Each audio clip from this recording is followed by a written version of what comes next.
What is going on, everybody? Mike here from the Slow to Fantasy Baseball podcast, and joined not as always, but as often as possible by George. You can follow on Twitter at roto_Nino. George and I are obviously, for those who might be new to the podcast side of things on YouTube, George is my co-host. We usually do a lot more in the off season, but in season things get crazy. He's getting married in a few days, so congratulations to that, buddy.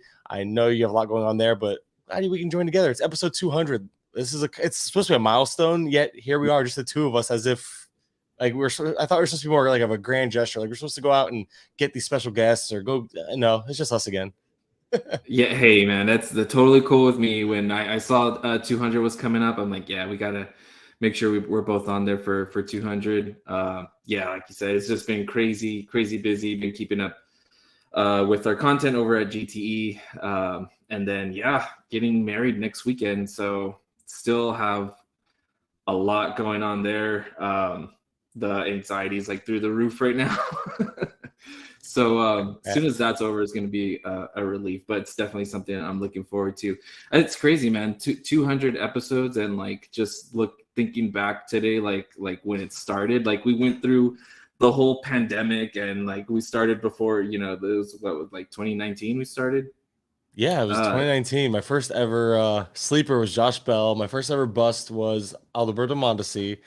I think I might have had Vlad on my bust list that year, which I was right about that year. Then I was wrong about every year since, basically. But it was one of those things I remember because I actually did the first ever episode by myself, and it was sleepers, breakouts, and busts. And then I was like, I randomly tweeted out to the Twitterverse, "Hey, I just want to co-host." We never knew each other. We weren't friends before this. We met because we're both like, why not? Let's do this podcast.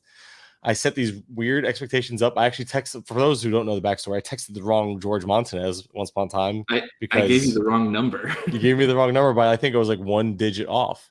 And when you gave me that number, this person was playing along, super into it, and then it was amazing. They sent us a picture of this dog. What was his name? Dinger. We named him. Dinger, yeah. Oh my goodness, we had it. I wish, you know what? I wish we had the picture so I could show Dinger off to the YouTube people. But one thing I do have, I want to show is the original, one of the original podcast pictures. It's super. Right. It's super cheesy. This is what it was back in the day. Man. It was red lettering, I think, is what we ended up going with. This is the only one I could find of like the original first. This was our logo for the podcast, and it has since turned into other stuff. Hey, Twitter, you weren't supposed to be there yet. We will remove you because I was sending you stuff on Twitter. But anyway, and we're going to talk some players tonight. We're going to talk some early takeaways, how we're adapting. Is it too early to attack needs in fantasy, so to speak? And I should have probably mentioned this at the beginning, so for those watching who already clicked off, they won't even care. But for those listening, you knew we were going to talk a little bit about the past, but also going to talk about analysis and small samples. Like, what are we taking away from it? Is there much that we can get out of this early analysis? Is it just, are we overthinking it? And of course, we're going to talk closers, because if there's ever a day and age to cover closers, or at least be on top of them, it's now. They treat closers like they treat platoons. It's just like who's in, who's out, who's up, who's down, who's trending which way. And guess what? That is what George covers best. And we're going to talk about a few players that are underperforming, overperforming, concern levels, and more. I hate to cut off the nostalgia, but I think it's time we get into the content a little bit. George. Yeah.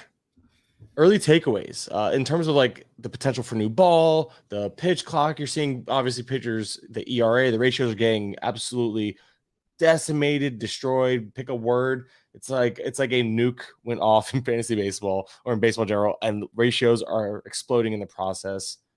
What are you doing? Like, how have you, like, is this something we should be expecting as the weather gets warmer to keep going, getting worse? Do we expect pitchers to adapt a little bit in the middle? Where are you at with this? Yeah, man, just like everyone else, I'm, over here tilting just about every night for a different pitcher getting hit. So it's been rough. It's been rough for sure. There's just been so many factors, right? Just this whole adjustment period has been crazy. We've had different injuries. Outside of like a handful of pitchers, right? It's like you're struggling somewhere.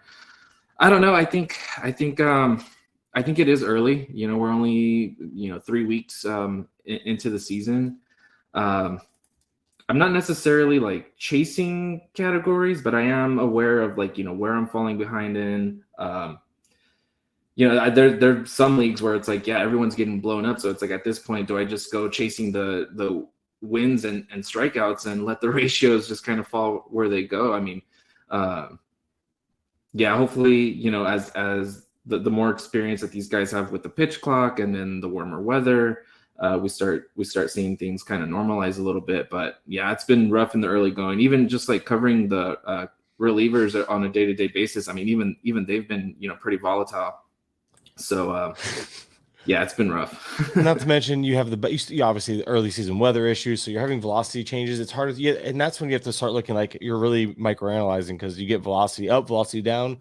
All right, well, oh, they were in a dome today. Oh, they were outside, so the velocity being down, the weather being bad, that makes sense. But when a player loses some velocity and they're in a dome, you're like, wait, wait, what? That takes note. That's something worth noting, and it's like so we're kind of playing this daily game of seeing what's going on, especially because of how volatile it's been as a position.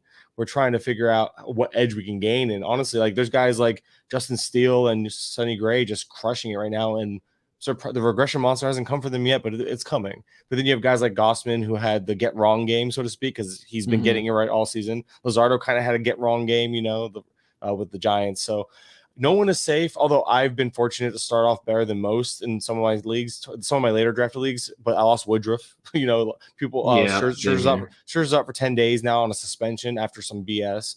You also have Verlander out. So even guys that even when you drafted heavy pitching, there's a lot of injury to pitchers already, which again happens every year. There's also the fact that like the good pitcher, not all the good pitchers are pitching good. There's it's hard to determine which bad pitchers you should be streaming. I streamed Gibson a couple times and got a couple wins out of it. He has more wins than some of the starters I actually drafted from day one. So it's just like there's a lot ups and downs. You kind of have to just ride it out and trust your preseason projections. Still, for the most part, there are tangible things to take away from it. But in terms of okay, I guess we'll skip to this one and go back to the other question I have on our outline here. But in terms of analysis, what I mentioned, obviously, weather, velocity and stuff, but what other stuff are you looking into this early that you can kind of take away from these small samples, if anything? Yeah, I mean, like you said, you still got to kind of trust your preseason analysis and stuff. Like, we're still just 3 weeks in.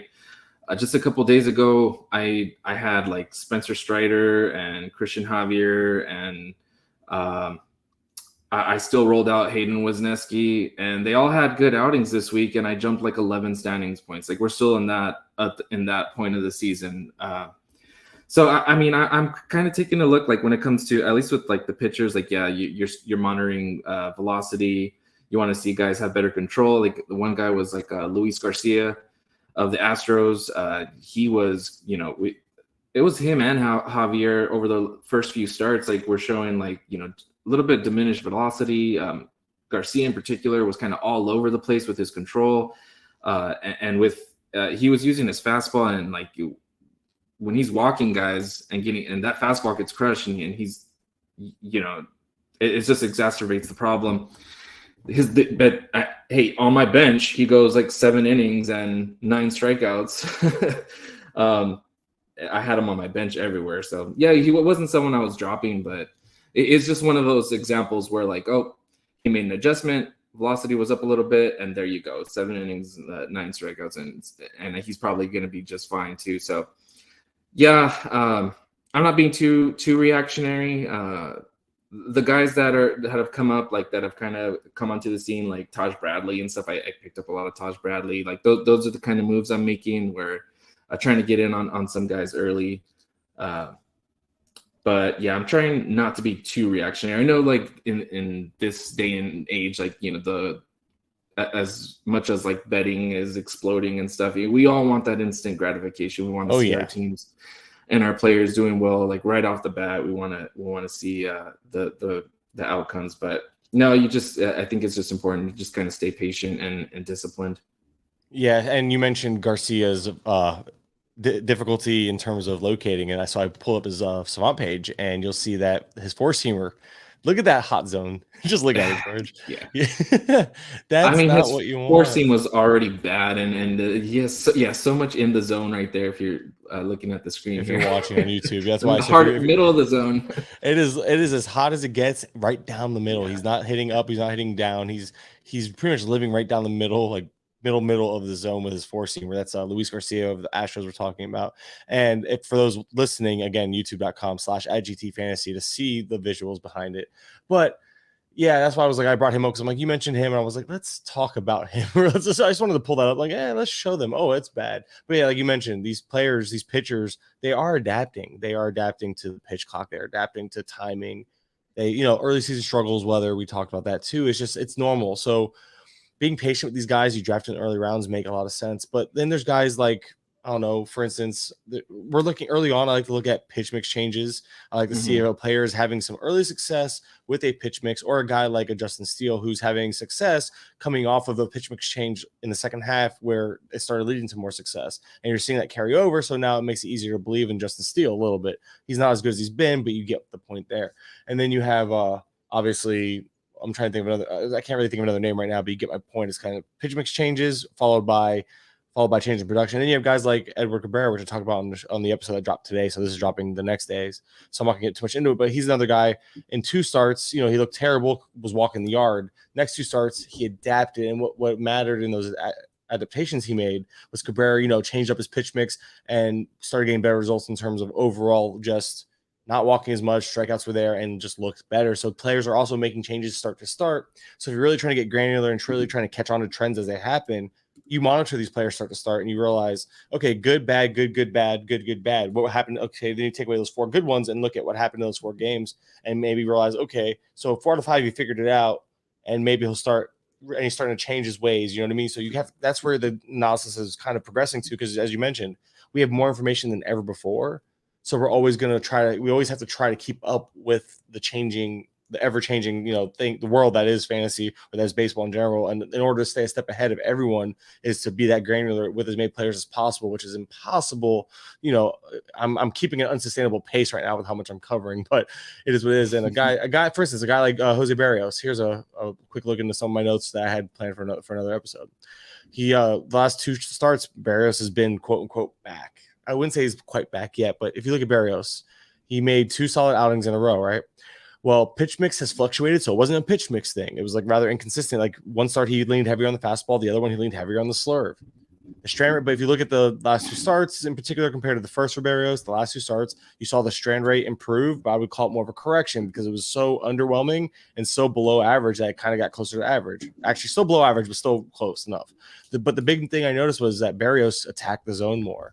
And with Barrios, that was what I noticed. The big thing was when he attacked the zone more, it was a 10% difference. We're talking a zone rate of 37.5% for Barrios in the first 2 starts compared to a 46.8%. So he's not getting the strikeouts. The strikeouts took a bit of a hit. We saw the O swing, which is a chase rate. We saw that dip, and we saw the swinging strikes for a dip. But he gave up the chases, he gave up the swinging strikes to induce more contact, and it's been weaker contact. Whereas by trying to play too much of like location games, I think he was missing his spots too often. And when he missed the spots, he was getting crushed in those first 2 starts. Whereas Barrios attacking the zone a lot more these last 2 starts, not trying to be too picky of where he's trying to locate. And it's worked out for him in terms of inducing weaker contact and overall better numbers minus the strikeout stuff. So I think Barrios is figuring it out. I don't think the ceiling is what it was or what it once was, but I think there is a path to a good floor if he can continue these changes and continue to find success with the changes we've seen these last 2 starts. And this is where that's where that granular look comes in, because now early in the season, like, it's going to take how bad he was the first 2 starts. Those last 2 starts still haven't really truly shown that the production, how much has changed in the last 2 starts, because he inflated his ratio so much. It's going to take more than 2 good starts to get him to where they need to be. And that's why paying attention to these little intricate parts of a player's game and changes throughout start early on can make a difference and make something like a Barrios like more palatable. And not to mention those 2 starts that he's had success in. They came against the Astros, and it was I thought it was like another good offense. He plays for the Blue Jays. Who did they play that night though? I'm trying to remember the other start. It doesn't really matter. Yeah, honestly. I'm not sure. But yeah, I don't have any Barrios myself, so I haven't really been following too much. I just follow him because when I do my daily recaps, I notice, I just noticed like things are changing. And it was the Rays. That's right. He was the first Rays loss. That was the big thing. The Rays have been running hot. That's right. And he shut them down. He followed up that Rays outing with a Houston Astros outing. So are the strikeouts down because of the 2 really strong offenses he faced? That's also a possibility. So either way, though, we saw a change in attack, a change in game plan at least. And the fallout being so positive for Barrios and against the teams that they faced, both teams. I mean, I know the Astros aren't full strength, but they're still top tier offense. And then you have the Rays who have beat everybody. So yeah, that's why it's like there's a little bit. I'm cautiously optimistic for Barrios. After like that's long, like all that was my long-winded way of saying I'm cautiously optimistic for Barrios. But I'm with you. He was actually available in my main. I bid on him, but not nearly enough. He went way more than I expected, coming off one good start against the Rays. And I mean, maybe I'll regret that because I also didn't bid heavy enough on Taj. And looking at Taj early on, you mentioned Taj looks fantastic, and I might have underestimated how much he will pitch this year, and that's my bad. I was never doubting the skills, but it's a big L if I just not going hard enough. Now, I don't even know if I would have bid enough on him. So it doesn't matter if I take a win or a loss technically, because I was never out on the skills. But man, I'm bummed because everyone, like, my team's okay with pitching. I lost Woodruff, and I'm gonna go through other losses at pitching, and I have my eyes on other guys. And one of them is Mason Miller. We'll talk about. But before we get into that, I want to know in terms of in general overall strategy talk here. How is it too early? Is there such thing as having needs this early? And if so, do you attack them? Or besides obviously the ones that come from injury, obviously Woodruff goes down, Verlander went down at the beginning of the year, stuff like that. Besides the obvious injury stuff, do you look at the standings right now and kind of try to stream some players to try to hit certain stats? Do you try to attack the waiver wire for certain streamers, certain stats as well? Or is it too early to really worry about that? Because you have guys like, for instance, Tovar not stealing bases, even though he was projected to, and stuff like that. You know what I mean? Like, are you making these are you trying to adapt early, or are you kind of just, again, giving it a little more time before you truly attack needs off the waiver wire or trade or whatever you do? Yeah, I think I might be waiting a little bit before like aggressively attacking any needs. I mentioned earlier, like the whole ratios thing. Like maybe I'm being a little bit more careful now, or it's tough. It's a tough balancing act because it's like, do you just go chasing the wins and strikeouts? I don't really know. It's that one's, I think it's still a little bit too early. I think when it comes to chasing those wins and strikeouts, the issue is you have a real good chance of inflating your ratios even beyond what they are. You don't want to do that too early, because it is hard to come back from.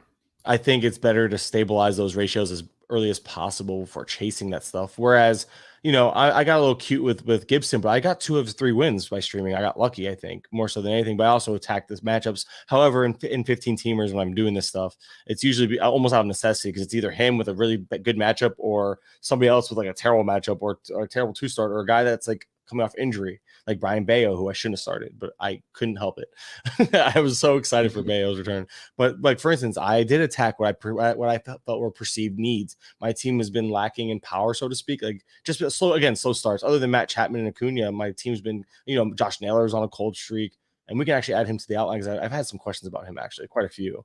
But Josh Naylor's on a cold streak, among other names like that. But that was one that stuck out to me. I have guys like Oswaldo Cabrera, who's just a good, solid all-around guy, but not really a power guy. I have who else do I have? That's Lourdes Gurriel Jr., another just solid all-around guy, but not a power guy. So I'm like, I have these high floor guys. My batting average is decent. So I went out and made a point to get Carpenter and Berger. And of course, this is where that instant gratification kicked in, because you saw, I was texting. I was so that day because I got a Berger home run and a Carpenter home run. And Carpenter's actually been good this whole first half of the week.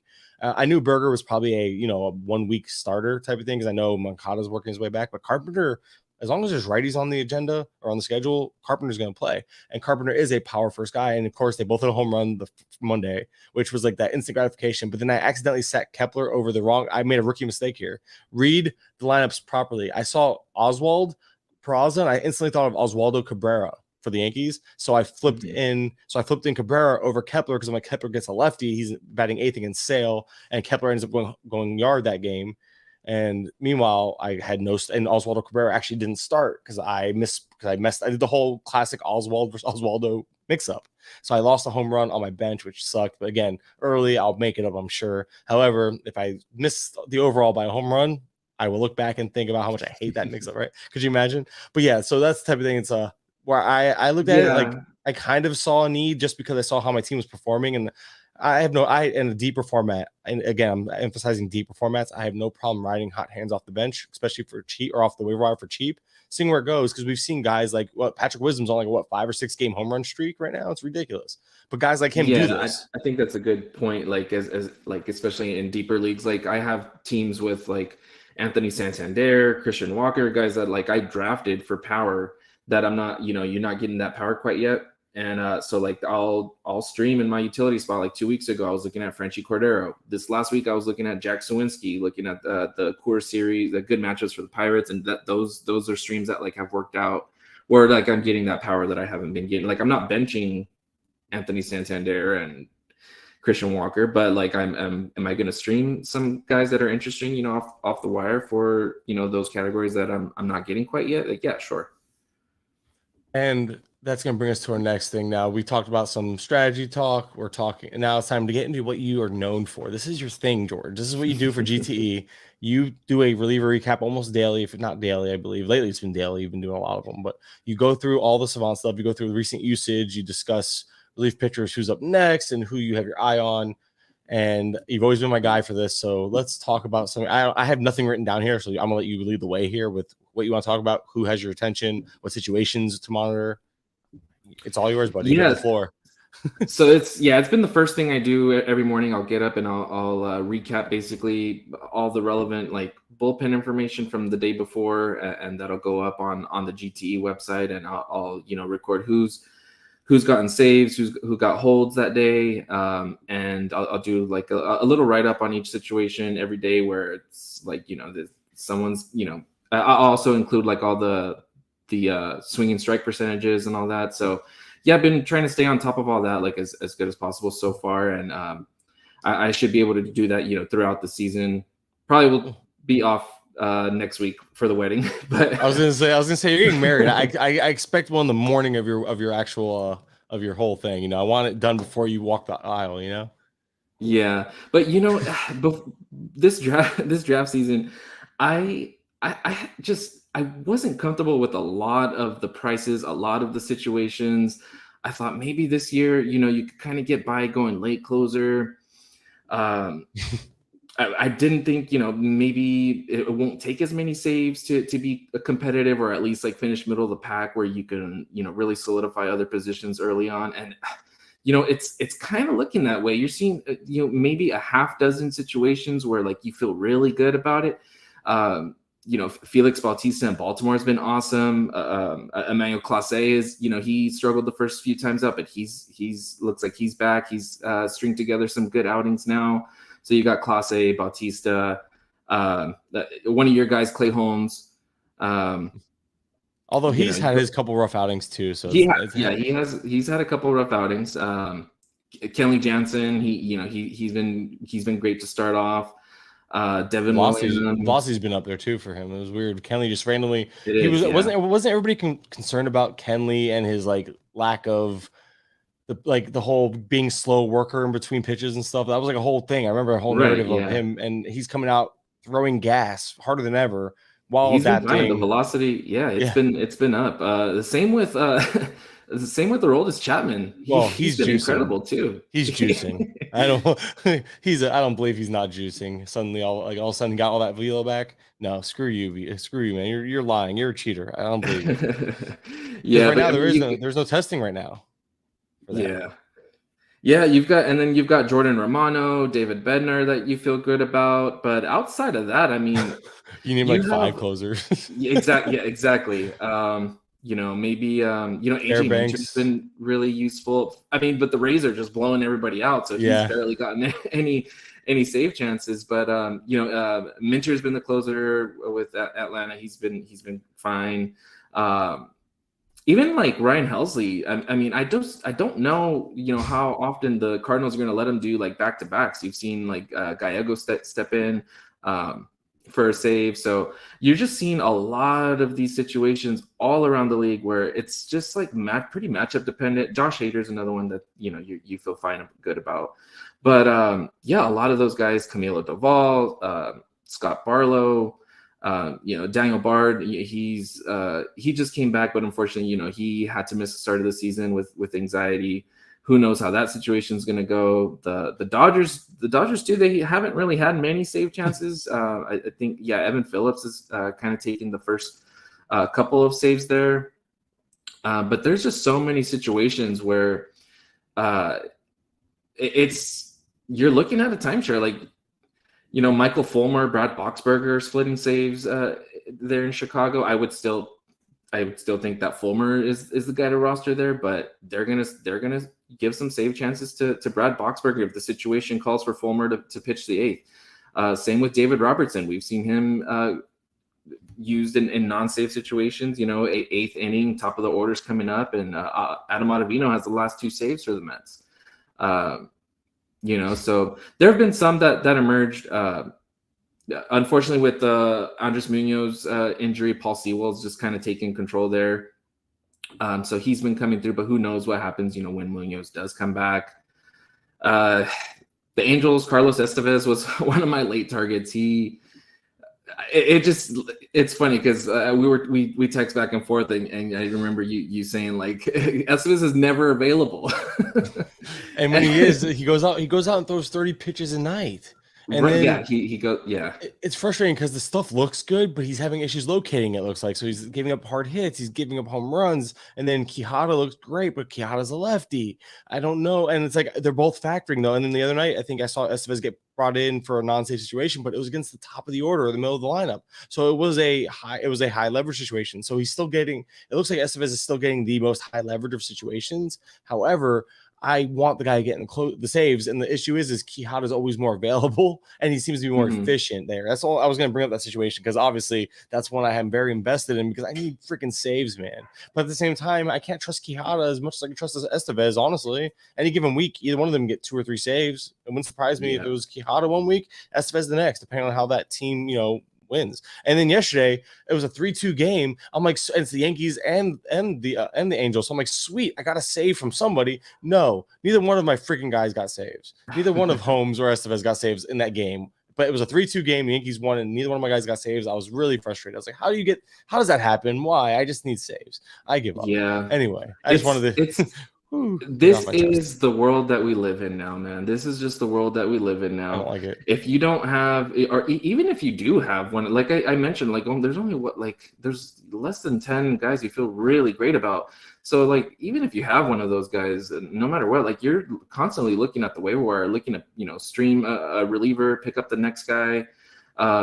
There's some that I have some teams where I picked up my closers. I picked up like AJ Puck and Jose Alvarado, and I drafted Evan Phillips, and I'm rolling with those 3, and I'm top half of the league in saves, rolling with Alvarado, Puck, and Phillips. So I just, at this point, I'm just like, okay, who's got the skills, who's in the mix for some saves, and I'm just gonna roll with those guys. Now, a team I wanted to ask about, the team that everybody wants saves from. The Tigers, naturally. Only because I saw Jason Foley get a save. I think it was the second save of the season. And in terms of ratios, he's been the best. Obviously, not the biggest strikeout guy. Or it was his first save. I thought it was the second for some reason. It was the first save of the season, but 9 strikeouts per. K per 9 of 9, but it's 26.7% strikeout rate's good, but the 10% walk rate not good as a closer. I don't know. I was just looking at him a little bit, just because again that seems like such an unsettled situation. We've seen Alex Lang pitch as early as the 7th, as late as obviously save situations. Is it just one of those where it's either Alex Lang or bust, especially after we saw Winchester blow the save too, and kind of just avoiding it? Yeah, at this point, I would say like Lang is still the only reliever there that's kind of worth rostering. Foley did get the save, but it was the second game of a doubleheader. I think Lang had actually gotten the save in game 1, and Foley got the save in game 2. Foley, I think, would be the next guy. We did see Wingenter get the save chance that he just completely blew. I don't even think he recorded an out in that outing. So, I would think Foley is now like the next guy, but just given like just the team context and the whole situation, I mean, Lang would still be the guy that I'm rostering there. Probably the only one worth rostering. You killed my hopes. I had hopes that maybe he's worth a couple bucks. I'm not gonna bother. But Foley's probably one of those guys too that like you throw just a buck or two on every week. You churn. You have a roster spot to just churn. You throw you roster Jason Foley for a week, and who knows what happens, what can happen there. So Woodruff took that roster spot away from me. That jerk. So I just want to bring it up real quick. Everyone's talking about it. We don't have to waste a lot of time, but Mason Miller obviously came out, looked electric. But other than that, I mean, obviously lived in the zone a little bit with the fastball. the cutter was living around the edges where you like it. The slider was apparently in the dirt. I'm just looking, but obviously very small sample. Mason Miller, we know, has the upside, but we also know the narrative here. What, 30 something innings, crosses pro history, whatever. Came in through 80 something pitches in four and a third. So obviously his pitch counts around the 80 to 85 range. It'll push up, but we can't trust the innings. Teams will adapt. Play pitches for the A's. So if he's already limited in terms of the likelihood of going 5 innings, on top of that, it's a team in the A's that won't win many games. So how many wins are we expecting? As you can tell from my tone, I'm rather down on him. Are you optimistic in terms of like this year at all? Or are you kind of feeling the same way?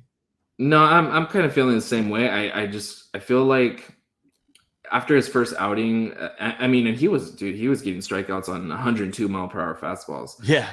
He's probably going to go for more than I'm willing to put down on him this weekend to pick him up, just for the concerns that you mentioned there. He barely has any professional innings under his belt.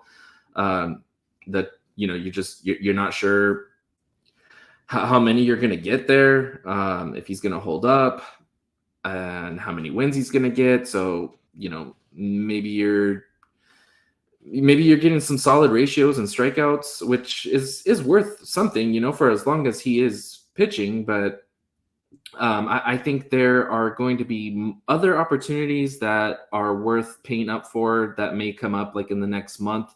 So that's kind of where my hesitation is. Like, we saw like Taj Bradley go for a bunch. We saw like Chris Bubich go for a bunch. Yeah, don't mind me.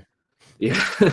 Did I show you the picture? Well, I don't know if I sent the picture of that for our group chat where I had Chris Bubich, where I won him in that same line of bids. I had Oviedo for like $3 or $4 on there, and he went unclaimed. It was like $7, went unclaimed, and then the next week he went for 125. Whereas if I didn't win Bubich, I think I would have ended up with either Keller or Oviedo, both of which were lower on that bid string, and both of which would have been worth the money. Even if I missed on Oviedo, I would have at least got Keller, who has his own little interesting stuff going on. Not as much as Oviedo right now, but still something. It was one of the things where I was like, I really had to win this guy, and I got what was considered a good price compared to the market. And still, obviously, it cost me more because now not only did it cost me the fab that I had to burn the next day, basically, but then it also cost me missing out on one of those other guys lower on the bid list. And who else did I have ahead of him? Braxton Garrett, who I actually am really happy with right now, especially now with the Rogers injury, Trevor Rogers injury with the forearm. Good chance that we see Garrett get a good amount of run in that lineup spot. And we saw how good he could be over a long term. So I think either way, even though I'm just a little humble brag, I guess. I got lucky that it lasted longer than I expected, and I got ahead of the market there without really meaning to. So sometimes you need some luck to go your way. But yeah, look, I like that. I got lucky and unlucky in the same freaking situation. So you take your lumps, but when you look at, and then when I do the math, it makes you feel worse because then I spent 10% of my fab, over 10% of my $1,000 fab on just Chris Bubich and Braxton Garrett. And when you think about it like that, it's like I just spent over $100, a little over $100 on a Marlins pitcher and a Royals pitcher. But when you look at the waiver wire, that's kind of all it's there, other than call-ups, obviously. The guys on the wire are on the wire for a reason. They're usually on bad teams. And Garrett Cooper was another guy I got early, and he's another guy that I'm actually happy to have, but another Marlins player. So it's like there's a reason why the good players that are available are usually on the bad teams, because they always lack somewhere in terms of a counting stats. Like with Oviedo, in his case, it's going to be wins. And in Garrett Cooper's case, it's probably going to be runs or RBI, whichever one, depends on where he hits in the lineup. But you get my point. There's always a quality in a player off the waiver wire that you're like, unless it's a call up on a big team and he starts smashing right away, it's usually there's a reason why it's always the thing is there's always a reason why the guy's on the waiver wire is how I look at it. There's always a reason why he was there. And although like Oviedo, for instance, making all these changes looks really good, it's still like he doesn't, like, how many wins are we getting there? That's still a stat you need. But like you mentioned with Miller, getting back on topic here, you're gonna get the ratios, you'll get the strikeouts. But the ratios are assumed. Teams are going to, I mean, he's never really pitched. We've never even seen him we've never seen him at a level long enough. Given the pitching landscape, we can't really say for sure that you're getting the ratios, given just how things have looked so far. I mean, I mean, and on top of that, again, it's 4 innings, but he's never really been. I mean, his ground ball rate's been good, but how we haven't seen him do it over a consistent period. We don't know how good he could be with teams getting a consistent look at him. That's the thing. Miller has he's pitched literally. If you look, that's why I pulled up his Fangraphs page for people to look at if you're watching. The innings are single digits at every stop. So he hasn't had a long enough time at any level. That's Mason Miller we're talking about. Hasn't had a long enough chance at any level for teams to adapt, for coaching staffs to adapt, for these things to happen to where we can see that correction. So now that he's going to get full run at the highest level with the best teams, the best players, it's not a guarantee that he's suddenly just going to keep doing this, because all we've had are such small samples to bank on that. And it's going to probably cost triple digits this week. And I don't, there's just too many red flags for me. And I probably was wrong not to be aggressive on Taj Bradley, but I'm hoping I won't be wrong for not being aggressive here. I'm sure a couple of my league mates are listening. You can have them. I'm not that in at that cost. Yeah, I know people. There's going to be others that you're going to regret not having enough fab for. So I mean, like Brandon Pfaadt, he's there's speculation he could be coming up soon with Madison Bumgarner getting DFA'd. I hope someone drops him after the news of like the other. I don't even know, the name doesn't matter. The guy somebody else got called up for him already to start for him for Mad Bum, and it wasn't Tommy Henry. Yeah, him. So if that drives someone to drop him, I'm gonna be all over that. I'm gonna be all over that fad bid for sure. Yeah, another one. There's some speculation on in Cleveland with Tanner Bybee. That's probably the next Taj Bradley level prospect of like in terms of hype and in terms of bid quality, quantity too. I guess you're gonna be seeing those big bids for that type of guy too, I think. Yeah, Ricky Tiedemann is another one that's gotten some hype, and he's looked fantastic so far in AA. We've heard some good things from the GM there in Toronto about him, saying not much more he needs to prove down there. So yeah, there's going to be some other guys. And that was my thinking with Taj, but man, Taj looks so good. And I was probably wrong. I think where I was wrongest wasn't, again, I wasn't doubting the talent. I was doubting the Rays, but I don't think the Rays are going to toy with him. And I guess I'm just not used to that, because maybe they don't toy with their, and then someone pointed out to me on Twitter, they haven't really been toying with their pitchers. And I kind of missed that, because I think I'm just so used to them toying with Josh Lowe and Nate Lowe over the years. And just, they platoon everybody in that lineup. I kind of bled into the whole, that's how they treat. I feel like they used to treat their pitchers that way, but they used to play the games where they wouldn't even call them up while they're young. So that's another thing that's new, because they're calling up McClanahan, Baz, all these guys while they were still young. Whereas like, I feel like Price was kind of young, but like they made sure, I think they made sure they got the extra year out of him and all that stuff. So that's one of those things where I'm like, I wonder if that's not a thing anymore. I got to adapt I still have to go back in this offseason and really adapt my process to realizing which teams are more aggressive, which teams won't play this game. Teams like the Pirates, who left O'Neill down last year, who are leaving down their top catching prospect in Endy Rodriguez. That like the Pirates become a team that like instantly I have a red flag. Like, okay, no top prospect from them in my drafting in most leagues or whatever. But like maybe a team like, oh wait, we know the Padres are aggressive with their prospects. We know. I'm trying to think of another team this year. Oh, like the White Sox brought up Colas. We saw Jordan Walker break camp at 20 years old for the Cardinals. These are going to be teams that now I'm making notes of. Like, hey, these guys aren't on the 40-man, but we saw them be aggressive in the past with prospects. These guys might have a chance of breaking camp, even though they might not seem like it right now. And that's where I'm like, that's a big thing that I think all of us have to adapt to being better at. But now it's going to turn into over aggressive. I feel like it's going to make us overly aggressive now, because now we're like, oh yeah, these teams did it the last 3 years. This year they don't do it for whatever reason. Like Mason Wynn doesn't break camp next year for some reason, even though as long as he performs, he probably comes up for a cup of coffee later this year. But you get my point. It's like these guys like. Yeah. But it's good because it's going to at least, but again, it's about building trends and building up, figuring out which teams are more likely to do these things and allow things to happen. And yeah, we're getting that information because we don't technically have that data right now. You know what I mean? We're speculating most of the time, but some teams are showing their hands more than others in terms of willingness to call these guys up and just have them run with it. All right. Yeah. We harped on this one enough. Let's move over to Juan Soto. I'll even just bring the page up here while we're talking about him. Juan Soto has just been off to a terrible start, all things considered. First round pick for many, second round for few. Doing his usual walking more than striking out, but the strikeouts are actually spiked for the first time in a few years, the highest of his career to this point, which is weird considering that even as a 19-year-old kid, he only posted a 20% strikeout rate. Even it's 20.9%. So I'm being technical here, but the walks are also, he is walking or striking out 43% of the time. Wild. OBP of 372, while having a 194 batting average, the BABIP has not increased as we expected with the shift change. He has 4 home runs, so he's still hitting for power. Juan Soto, is this just kind of who he is now, or are we still going to see better things ahead? Like, I feel like it's been like an ongoing thing now at this point. Well, we are seeing so far like it's marginal, but it's a career high called strike rate, career low swing rate. I mean, this was part of the problem for me. This was one of the reasons why I was off of him in draft season, where he was going like in the middle of the first round, was that I his plate discipline is almost too good for fantasy, right? Like if he's walking over 20% of the time, how impactful is his batting average going to be? You're right. So OBP leagues, he's a gem. Absolutely. Oh yeah, absolutely. But yeah, just given the struggles with the batting average last year, and then it now carrying over into this year. But I'm not too concerned. I mean, we've seen this from hitters like this before. There was a big, Jose Ramirez was one a few years ago that we saw this from, and then he just completely turned it around. I think Soto, given his skills, I think he will turn it around. But yeah, you definitely don't like to see. Yeah, you're discouraged with what he's done so far. But he's not the only one. There's a lot of guys off to slow starts, and I think he's going to be fine.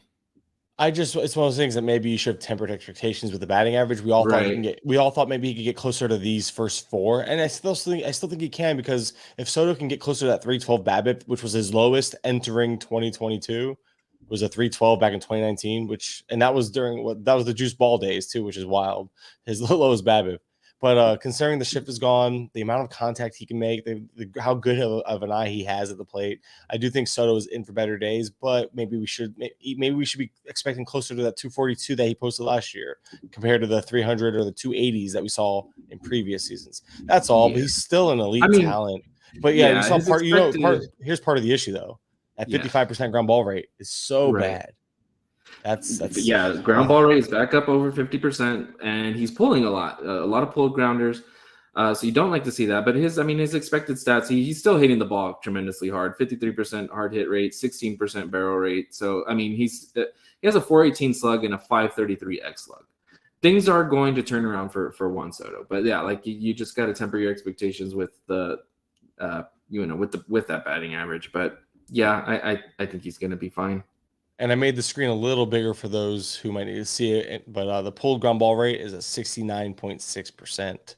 Not so nice. But the pulled fly balls are still 26%, which isn't bad.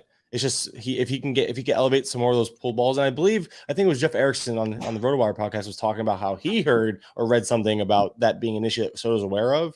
So we'll see if that's something that they make a point to try to adapt or fix. But Soto's power is legitimate, I think, and he's such a good hitter. He has such a good eye at the plate that I don't see this being a long-term issue. The next player we should talk about is Jake McCarthy. So I talked about him on the last podcast. So anyone listening to this one, I'm going to let you give your thoughts on Mr. McCarthy. And do you expect him to bounce back, or was last year's second half a bit of a mirage? Get it, mirage, because they play in the desert? Sorry.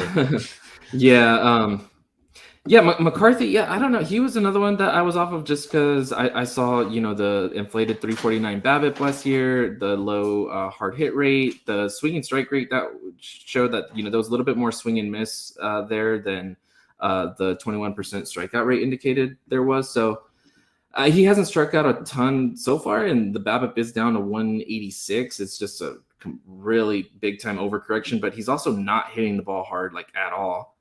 And I don't think he's someone that they're going to keep rolling out there if he's not producing. They have outfielders, they have players, Alec Thomas, his underlying metrics look much better. So, and he's hitting. So yeah, I would be a little more concerned for sure with McCarthy.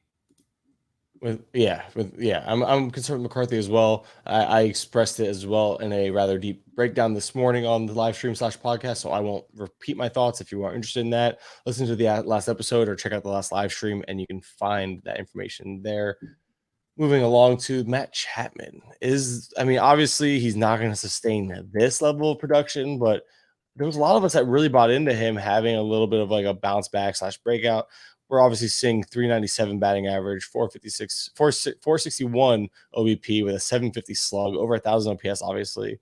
What's funny, though, is his WOBA is 512. His expected WOBA is 513. You don't usually see that inflated of a WOBA have the expected WOBA match. And if you look at his career numbers, his expected WOBA is usually in line with his WOBA, too, like at least the last 2 years. So it's funny, but you're seeing, improvements in the strikeout rate he's making. But how much of that is the hot streak for Matt Chapman? The home runs are there. He even stole a base. He's 1 for 3. The fact that he attempted three stolen bases blows my mind because he only attempted 4 all of last year. He already has 3 attempts this year. I don't see the green light staying there for him because he's unsuccessful even with the new rules. But Matt Chapman is off to a blazing start. There are some encouraging changes, but obviously negative regressions coming. Overall, though, what are your thoughts on Matt Chapman's start, and where do you think he ends up compared to the last couple of seasons where we've seen him kind of decline in a sense? My thoughts are that I am really upset that I don't have more Matt Chapman. I thought you had a lot. Maybe you didn't. I know I got in late. No, I was a year too early on Matt Chapman. I was all in last year. I thought, okay, he's another year off from the hip issues. I think it was like early 2021 or somewhere around where he had the hip surgery. I don't remember exactly, but I was all in on Matt Chapman last year. Look how red that is. It's so purdy. Yeah. Whoa, that's not normal. Outs above average, 3rd percentile. He's gonna correct that. He's such a good third baseman. Definitely. But yeah, I just want to show the red. People like the red. People just like those red sliders. I think they're hilarious because they all say like 3 or 4 of them say the same things over and over again, basically. Oh yeah. But it's just funny. It's just funny to show them because like obviously they're pretty red. Everyone likes them.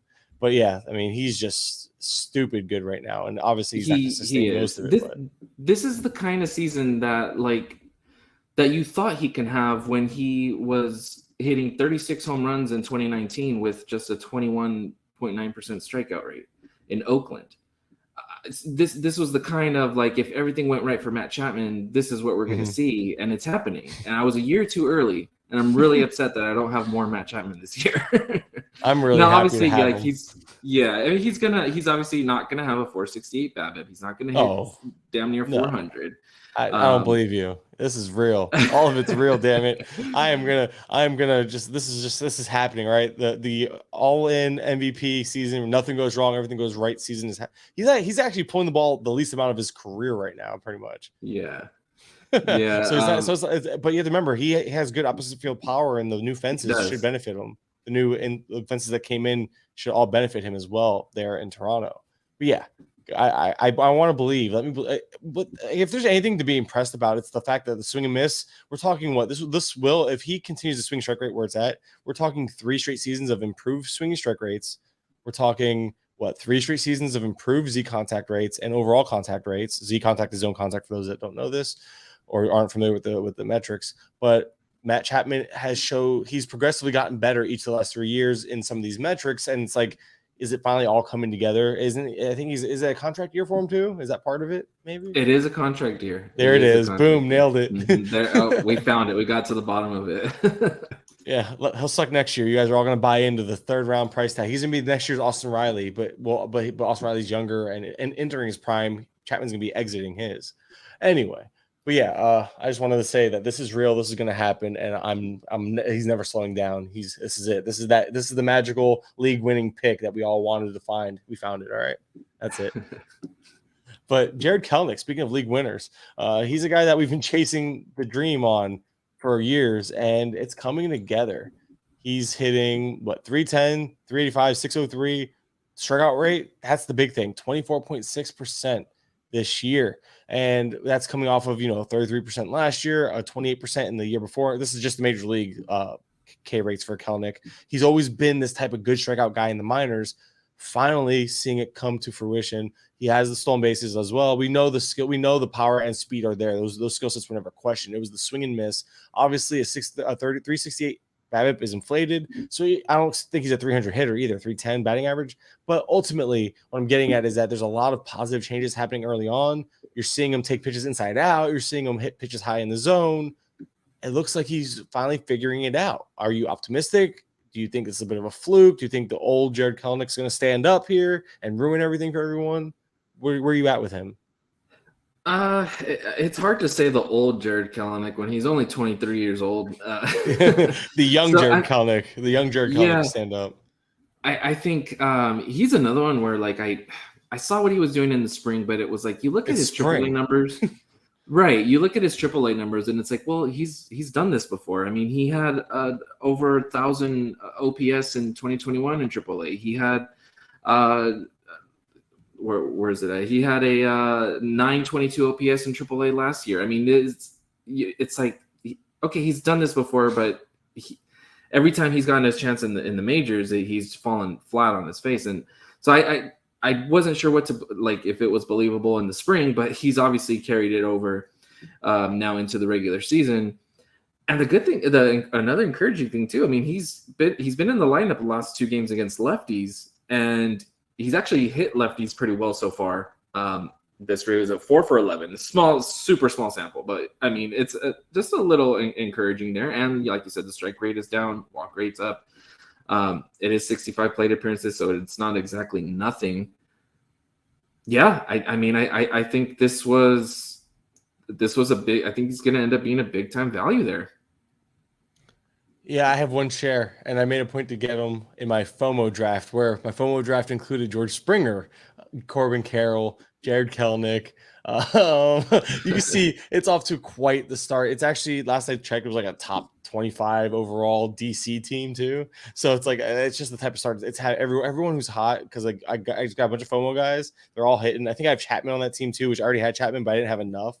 So it's just one of those teams where everybody, like, it's starting off as good as you can on the hitting side. The pitching side, I also have Chris Sale. I was very thankful. I started him this week. I was very thankful for the bounce back because he was looking rough. I think I have Woodruff on that team too. I have Kevin Gossman. No one cares about that. All my teams. But my point was just that it's funny that I finally got that FOMO team, and I finally got my share of them. And I wish I had more though, because I was with you. I was kind of afraid to buy in. Kelenick's all he's done is let us down to this point, But 23 years old, not. But the thing is, and then you can, the counter argument would be, well, look what Adele's done. Adele's never come around on that prospect pedigree, and kind of had the same questions in terms of the plate discipline. But I think the difference was didn't Adele kind of have some of those issues in the minors, whereas Kelenick never did. So that might be the big difference there. But anyway, and Kelenick's just making these strides, taking these big steps forward. Like the lack of chasing, the lack of swinging strikes. They're both career best and both better than league average, while increasing all the contact rates in the process. Makes sense. Obviously, he's swinging less, so he's a little more patient. He's picking his spots better. There's a lot to like here in Kelenick's profile in terms of just what he's doing under the hood, and obviously the production will follow because he is just naturally gifted as a baseball player. But yeah, we can move on. Sorry, I was checking. Obviously, I'm just checking my teams because I have addiction problems with fantasy baseball. Better than anything else, I guess. So we can talk about some of these. One last surger, and then we'll talk about some slow starters. Yandy Diaz. He's a guy that I feel like this was the first year. I actually think I got shut out. Yandy's always been a safe, solid fantasy producer, and just somebody you can kind of plug in your corner infield, set him, forget him. We know the biceps are there. We know he's a big dude. We know he's strong. We know he can hit home runs if he really tried to, and it looks like he's finally trying to.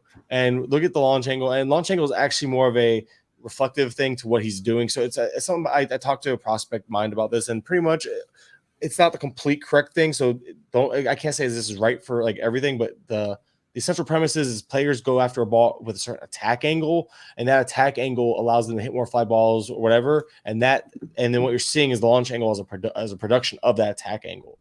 So the launch angle is reflective of the fact that he's hitting more fly balls, not the reason he's hitting more fly balls, if that makes sense.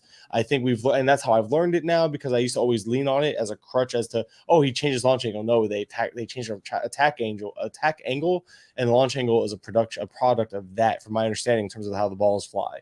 I could be wrong. I apologize if I'm wrong again, but that's how I understand it when I talk to some people that are smarter than me about this stuff. I digress. My point is if you look at that, you know he's hitting more fly balls, and we know that's all he ever needed. And with this, he's barreling the ball more. Yandy's freaking amazing. Talk about him. You go ahead. He's always been. We've all loved Yandy for years. Yeah, I don't know about attack angle and all that, but I mean, I'm looking at like his rolling graphs. I mean, his 32.1% ground ball rate would be a career low. That's huge right now. So yeah, I mean, there definitely seems to be some changes there. And yeah, 6 home runs already. After last year, he had 9 all season in 558 plate appearances. He's got 6 in 17% barrel rate. He has 9 barrels. He had 20 all last year. Yeah. He's already like, that's absurd. Like these, okay, folks at home listening, watching, these are the types of changes that you look at early in the season and make changes in your idea of who this player was, because obviously this is not the same Yandy Diaz we've known for the last 5 years. This is a new and improved Yandy Diaz. Now, will it sustain all season long? Can't say that for certain. We saw Hosmer do this, and we saw Hosmer do this in 2020 in that shortened season. Hosmer, he finally did it. We finally got what we wanted from Hosmer. And if you actually watch his rolling graphs on his launch angle and everything else, was just ground balls went up, launch angle dipped down. It was like slowly over the course of those 2 months. So this could just be very well an early change, but at the end of the day, you know, at least in the short term, Yandy Diaz is this guy. Like the plate discipline's still there, the contact skill is still there. He's walking more than he's striking out, while he's barreling the ball more than ever and hitting it harder than ever. And all those skills have always been there. It's just a matter of him finally putting it together. And it's glorious. I have no shares, I don't think. And and he's 31. So I'm sorry, but you don't usually see a 31-year-old breakout like this. And I'm buying it with Yandy in comparison to, like, I don't know, I'm sure there's other 30-year-old break. Oh, like Brent Rooker. Like if you're trying to compare the two in terms of like, oh, look, they're both old men breaking out. Yeah, but Yandy's always had this. Rooker's always had hot streaks. And I think Yandy's kind of, I don't even know how old Rooker is. I think he's close to 30. I'm just guessing it. I just picked a name that's hot and, you know, kind of like a guy that we wouldn't actually believe in. But you get my point, though. But here, yeah. Anyway, back to Yandy. You have anything to add? Because I kind of cut you off because I'm really good at that. I got really excited. No. That's pretty much it, man. Yeah, I'm like you said. Is there going to be some, you know, ebbs and flows in that ground ball rate throughout the season? Is he going to revert back to, you know, the Yandy we've seen the last few years here and there? Like, I'm sure we're going to see that. But it's definitely encouraging to see the production he's put up already. You're definitely already been rewarded based on like where he was going in drafts. So if he ends up being a 20 to 25 home run with, you know, 280 to 300 average, hitting atop that Rays lineup that is just a machine right now. I mean, yeah, he's absolutely has been one of the steals of the drafts. He's going to be a top 100 player at this point, and you got him around pick 300. That's the type of like these old boring guys that have these random breakouts.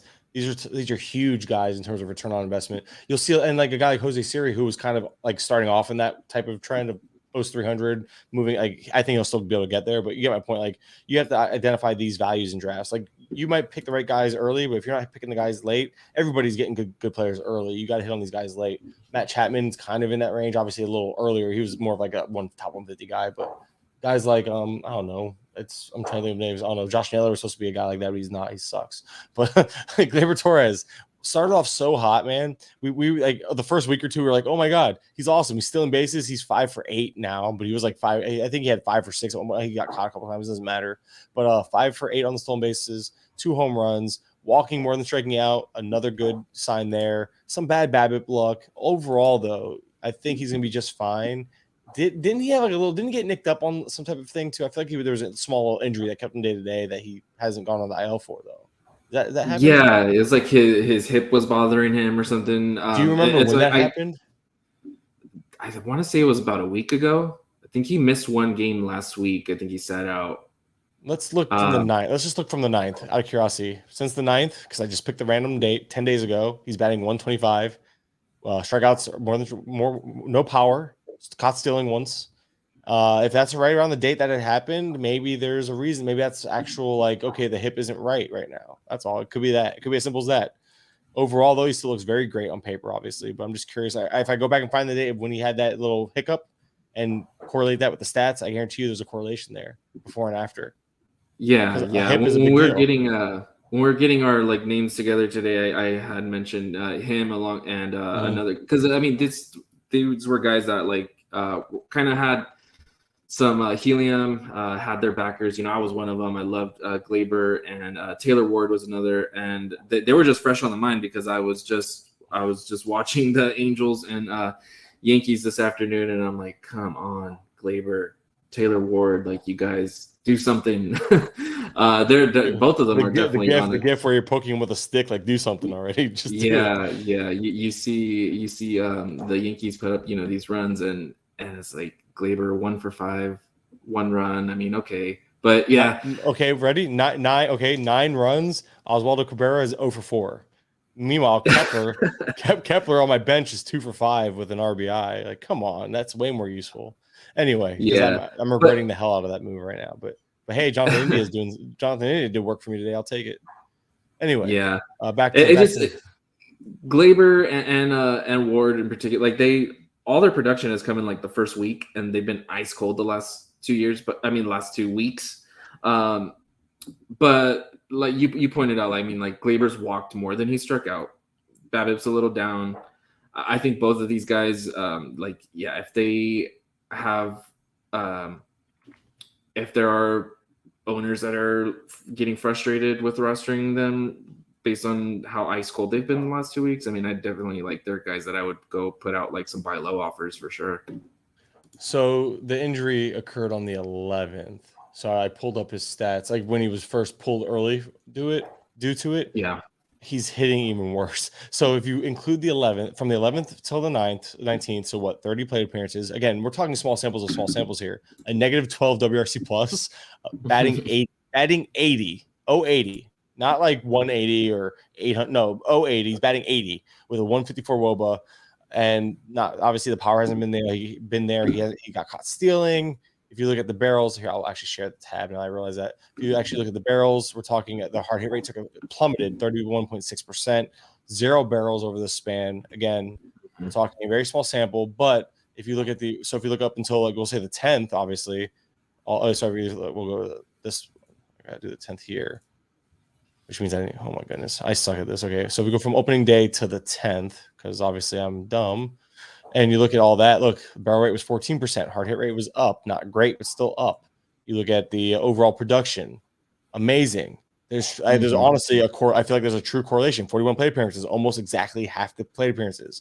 You can see a true correlation before injury, after injury. This would make for a good tweet, actually, which I might steal and do. But the point was to show this as a, hey, look, there is correlation here. There is something going on with Glaber that makes sense why the production has hindered, and that's why maybe he's not fully healthy. That's why he's DH. They called it Peraza because of Donaldson, but they're also making a point to DH Glaber, which could be speaking to his health as well. Obviously, he's probably not 100%. I don't know. That's where my head's at with this one. Yeah. You mentioned Taylor Ward. You want to talk about him? Is there anything that you've noticed in his profile, or he started again, another guy that started off hot. I didn't see any noticeable injuries or issues with him. So no, I didn't either. I was just kind of put him in the same bucket with just frustrated. Just because I have so much of Ward and Glaber, and I see Ward today. I mean, 0 for 5. He's not barreling a damn thing right now, which is weird considering he's coming off back-to-back seasons, double-digit barrel rate. So that's one thing. The ground ball rate slightly up. A lot of fly balls, a little more infield fly balls. Maybe he's getting under the ball a little bit. That's what I think of for Taylor Ward. And this is why I do quick scrolls of players. Like, okay, so I see that. That's kind of a thing. He's chasing more. The swing strike rate's not up, but he is being. So I think maybe he's pressing because the swing rate is higher than last year. I mean, not too much higher compared to previous years, but it's up. And then, but the big thing is the chase rate. The first time ever in his career, it's above 29.2%. It's at 32.7, which is about league average, a little worse than league average. And he's still making 92% Z contact.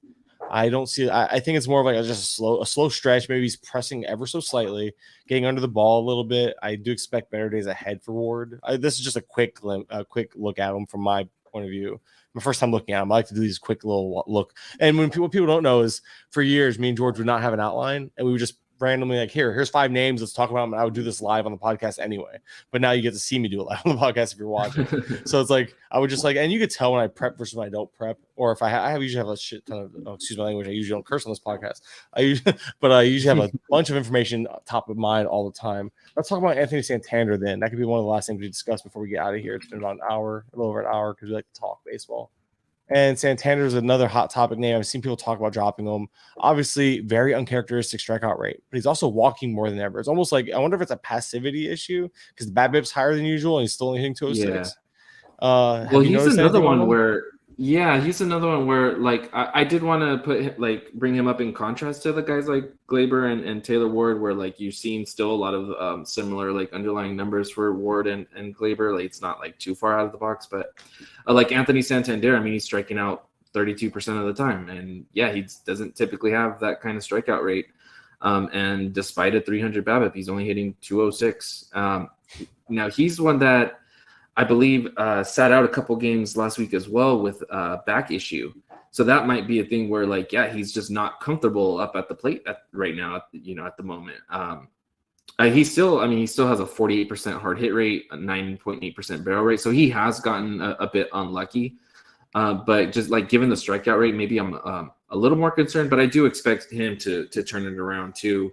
Hopefully, like, if there is some kind of underlying thing that him and Gleyber are like dealing with, then maybe just given a little bit of time, we'll start to see them bounce back. But yeah, this one does give me a little bit more concern, just given how much he's striking out right now.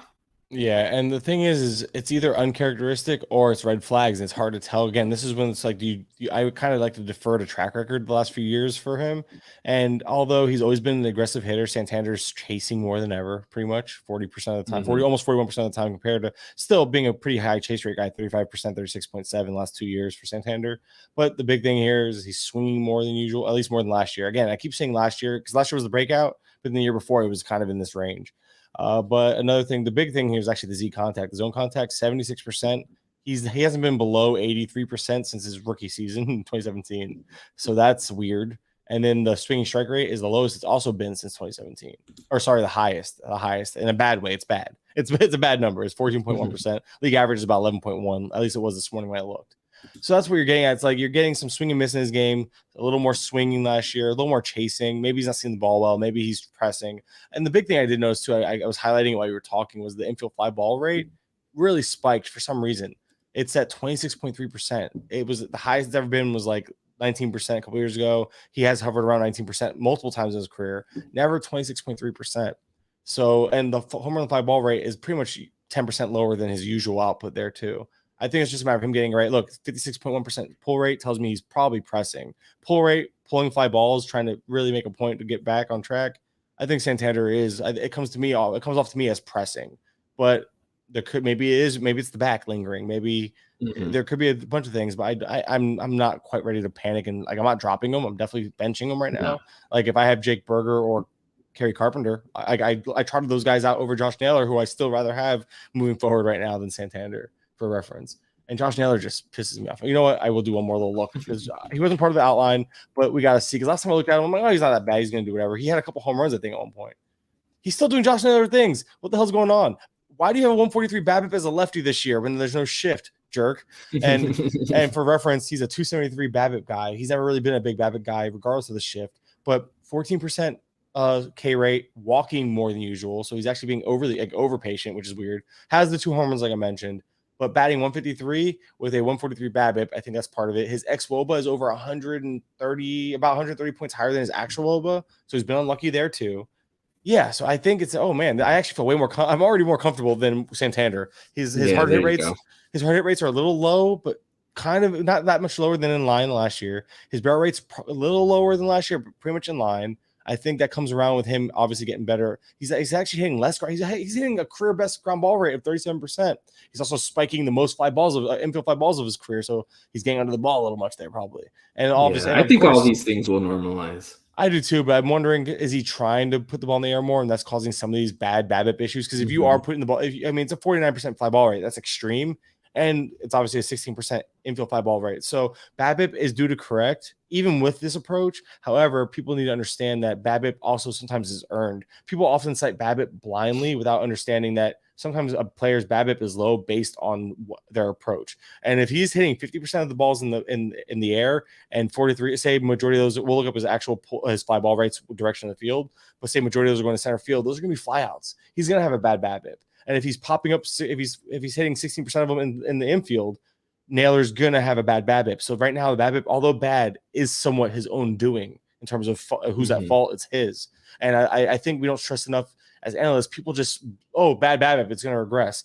Is it though? I feel like you need to put context to it, and we don't do enough of that. But otherwise, still the same elite discipline in terms of like swing strike rate, sub 10%. Z contact, 89.5%. That's his league average. Sorry, 93.9% is his Z contact.